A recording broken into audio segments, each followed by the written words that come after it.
diminum.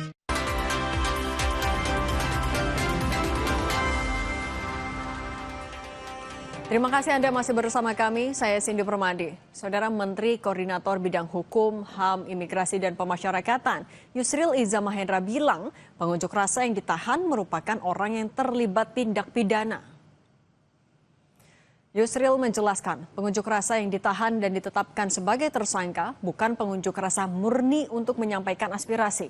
Mereka adalah pihak-pihak yang diduga terlibat tindak pidana seperti kekerasan, merusak fasilitas umum, dan penghasutan. Total ada sekitar 6.000 orang yang ditangkap polisi pasca aksi unjuk rasa. 5.000 diantaranya sudah dibebaskan dan 971 orang ditahan dan ditetapkan sebagai tersangka.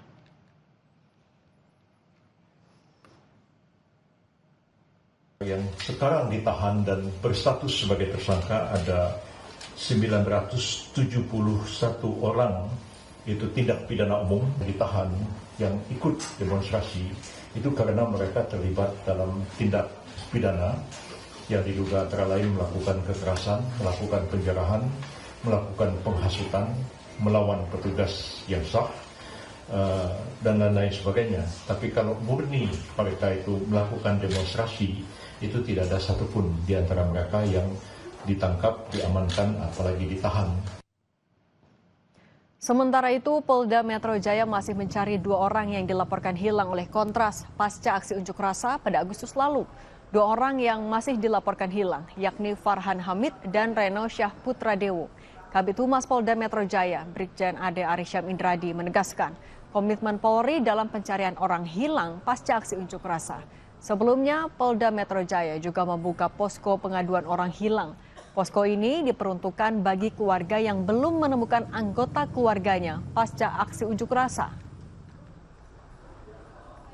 Terus berkomitmen, seperti yang pernah kami sampaikan bahwa saudara-saudara kami yang hilang, yang dilaporkan hilang, itu adalah saudara-saudara kami.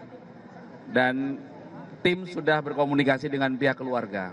Jadi mohon doanya, mohon dukungannya dari semua pihak. Tim masih bekerja dan kami berharap ada informasi juga dari masyarakat. Informasi sekecil apapun itu nanti akan didalami oleh tim ya. Tentunya harapan kita bersama dan mohon doa restu bahwa 2 saudara kita ini ketemu. Sementara itu, Kapolri Jenderal Listio Sigit Prabowo menegaskan pembentukan tim akselerasi transformasi reformasi yang dibentuk Polri selaras dengan Komite Reformasi Polri yang akan dibentuk Presiden Prabowo Subianto. Kapolri bilang tim akselerasi transformasi reformasi Polri bertugas melaksanakan rekomendasi, mengidentifikasi masalah, dan mengimplementasikan rekomendasi perbaikan Polri. Sebelumnya, Kapolri Jenderal Listio Sigit Prabowo mengeluarkan surat perintah pembentukan tim transformasi reformasi Polri. Tim ini berisi 52 perwira Polri, terdiri dari 47 perwira tinggi dan 5 perwira menengah. Kapolri didapuk sebagai pelindung, sedangkan Wakapolri, Komjen Dedi Prasetyo menjadi penasehat. Sementara itu, posisi ketua tim diisi oleh Komjen Krisnanda Dwi Laksana. Akselerasi transformasi reformasi yang dibentuk Polri ini tentunya selaras dengan apa yang dibentuk oleh Bapak Presiden, yaitu Komisi Reformasi Polri. Dan tim ini tugasnya nanti melaksanakan rekomendasi, mengidentifikasi masalah, dan kemudian mengimplementasikan. Wakil Menteri Sekretaris Negara Bambang Eko Suharyanto bilang, tim reformasi Polri yang akan dibentuk Presiden Prabowo Subianto akan bersinergi dengan tim akselerasi transformasi reformasi bentukan Polri. Bambang Eko menegaskan, tim utama nantinya adalah tim bentukan Presiden. Bambang bilang, tim reformasi Polri bentukan Prabowo akan berisi 7 hingga 9 anggota. Tim bersifat ad hoc dan akan segera dibentuk usai Presiden menuntaskan lawatan ke luar negeri. Jadi tim yang reformasi itu Presiden tetap akan membentuk tim reformasi, sehingga kemudian nanti akan misalnya di dalam tim Polri itu dia akan membantu kita, Jadi ada sinergi di situ. Tapi yang penting yang utama itu adalah yang dari tim bentukan Presiden. Kapolri telah membentuk tim internal reformasi Polri. Sementara Presiden juga akan membentuk tim reformasi kepolisian. Bagaimana kedua tim ini bisa bekerja sama untuk memperbaiki kinerja kepolisian? Kami akan bahas bersama anggota Komisi 3 DPR RI dari fraksi PKS Nasir Jamil dan Direktur Eksekutif Lingkar Madani Ray Rangkuti. Selamat petang semuanya. Ya, selamat petang. Selamat Cindy. sore. Bang Nasir, ini Anda sebagai mitra dari Polri yang tugasnya juga melakukan pengawasan. Ini sampai ada 2 tim reformasi, sinerginya nanti gimana? Ya, kan sama-sama negara. Jadi polisi itu kan representasi fungsi negara. Dan presiden itu kepala negara. Dan akan membentuk komite reformasi kepolisian RI. Dan kemudian kepolisian juga membentuk secara internal tim akselerasi transformasi reformasi di tubuh kepolisian. Jadi saya melihat ini sesuatu yang tidak bisa atau tidak ya dipertentangkan begitu. Tapi ini sesuatu yang harus dilihat sebagai bahagian dari upaya untuk membuka diri terkait dengan upaya melanjutkan reformasi di tubuh kepolisian. Nah, tapi Bang Nasir, Bang Nasir, ini kan istana tetap bikin, padahal Polri juga udah bikin. Dan isinya juga perwira-perwira. Anda meyakini kinerjanya akan seperti apa nantinya? Begini, jadi tentu saja mereka kan nanti akan punya perspektif yang berbeda ya. Tapi perbedaan ini kan bukan berarti penyimpangan. Jadi perbedaan dalam melihat sudut pandang terkait dengan upaya akselerasi transformasi reformasi di tubuh kepolisian Republik Indonesia. Kita kan juga belum tahu siapa yang akan mengisi komite reformasi yang akan dibentuk oleh istana tersebut. Ya, oleh karena itu siapapun yang masuk di dalamnya kita harapkan orang yang memang dari waktu ke waktu itu memahami apa yang terjadi di tubuh kepolisian begitu. Sehingga kemudian pokok-pokok pikiran mereka itu akan berkolaborasi dengan apa yang telah dilakukan oleh kepolisian dalam hal ini tim akselerasi tersebut. Nah, kami mendengar tim akselerasi itu juga sudah mengundang banyak pakar, ya tokoh-tokoh masyarakat, akademisi terkait bagaimana melanjutkan dan mempercepat reformasi di tubuh kepolisian Republik Indonesia itu sendiri. Jadi bagi kami ini bukan sebuah pertentangan, tapi ini sebuah perbedaan yang memang harus dikolaborasikan ke depan. Begitu. Nah nah kalau Bung Ray melihatnya, gimana kolaborasinya ketika ada tim yang dibentuk oleh Polri itu sendiri untuk melakukan reformasi di tubuh Polri. Kemudian ada juga yang dari istana. Oke, ada gabungan sipil, misalnya Pak Mahfud MD, ada juga mantan Kapolri, isinya ya polisi-polisi lagi. Anda melihatnya gimana? Iya, ini sebetulnya 2 institusi yang boleh disebut berbeda tuh. Satu bekerja dari luar, satu bekerja dari dalam. Tapi kan kalau istilah yang dipergunakan itu transformasi, ya itu nanti gitu loh. Makanya ini kecepatan tuh dibentuk oleh Kapolri. Nanti aja dulu itu. Kan bentuk aja loh tim reformasinya, mereka bekerja, mereka melakukan evaluasi, mereka membentuk desain baru kepolisian kita, lalu diserahkan ke Komisi 3 untuk disahkan sebagai undang-undang, karena dengan sendirinya harus revisi undang-undang. Nggak bisa tidak, karena kita berharap ini revisi total ya terhadap reformasi total terhadap institusi polisi gitu ya. Nah setelah itu barulah dibentuk namanya tim transformasi internal polisi yang mempercepat untuk mengeksekusi seluruh aturan yang baru ini gitu loh kira-kira tuh. Nah, oleh karena itu mungkin lebih tepat nanti dibentuk oleh Kapolri baru. Oke. Nah kalau Bung Nasir ngeliatnya gimana? Ini kecepatan nggak sebenarnya? Kapolri bikin duluan sebelum atasannya bikin? Tidak juga, sebenarnya kan mempersiapkan ya.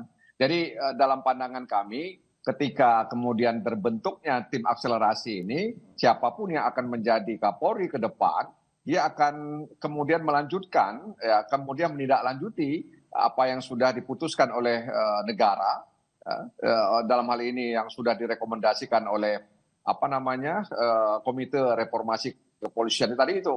Jadi ini sebenarnya semacam suplemen gitu ya. Jadi dalam pandangan kami tim akselerasi itu hanya sebagai suplemen ya untuk menambah bobot ya upaya untuk melanjutkan reformasi di tubuh kepolisian Republik Indonesia. Jadi tidak juga kecepatan ya. Jadi memang ya orang tentu bisa berbeda melihat ini ya. Ada yang melihat tandingan, ada yang melihat seolah kecepatan dan lain sebagainya. Tapi dalam pandangan kami ini sebuah respon dalam rangka untuk menjemput bola ya yang sudah digulirkan oleh masyarakat Indonesia dan kemudian ditindaklanjuti oleh Istana untuk membentuk Komite Reformasi Kepolisian Republik Indonesia. Jadi memang kadang serba salah ketika tidak dijemput, dibilang lambat, ketika dijemput terlalu cepat. Jadi gitu. Ini jemput bola. Bukan serba salah. Kalau polisi mau berubah dari dalam, nggak sekarang waktunya dong, dari dulu. Ini setelah Presiden sebenarnya. Sebentar dulu Pak Nasir Jamil. Setelah Presiden mengatakan mau membentuk tim reformasi, baru polisi buru-buru menyebut akan ada tim transformasi.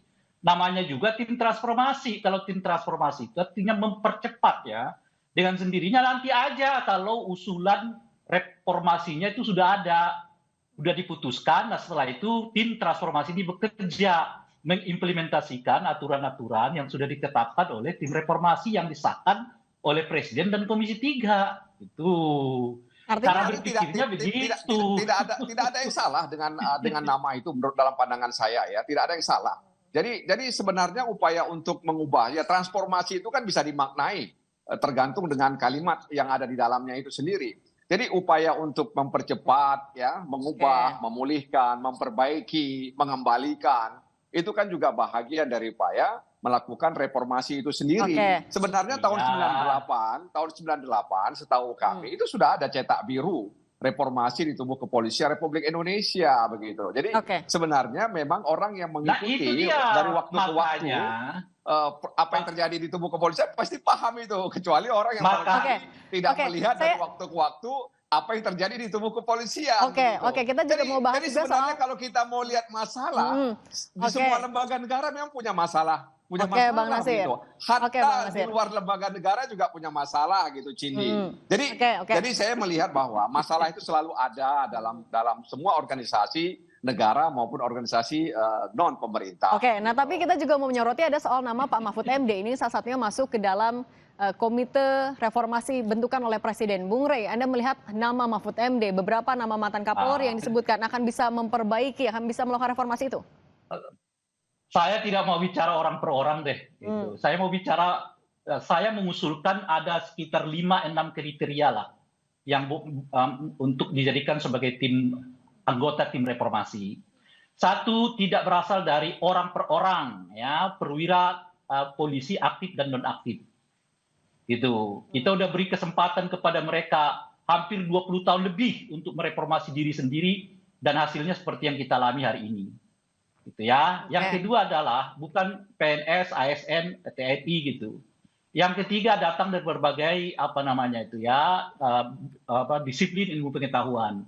Ada ahli hukum, ada ahli hak asasi manusia, ada ahli sosial, ya, ada ahli administrasi negara, ya, ada ahli hukum tata negara, ahli hukum pidana dan sebagainya gitu.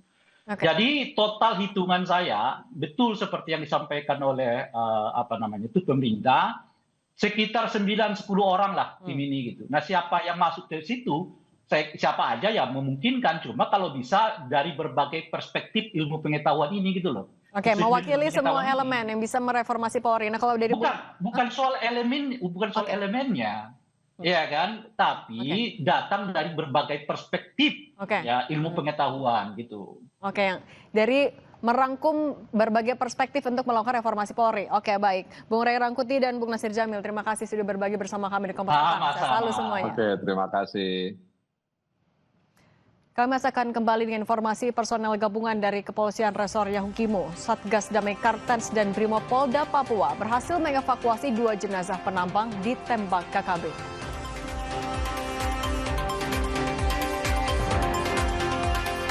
Kami juga soroti sidang Majelis Umum PBB yang diwarnai aksi walkout massal ketika Perdana Menteri Israel Benyamin Netanyahu menyampaikan pidatonya.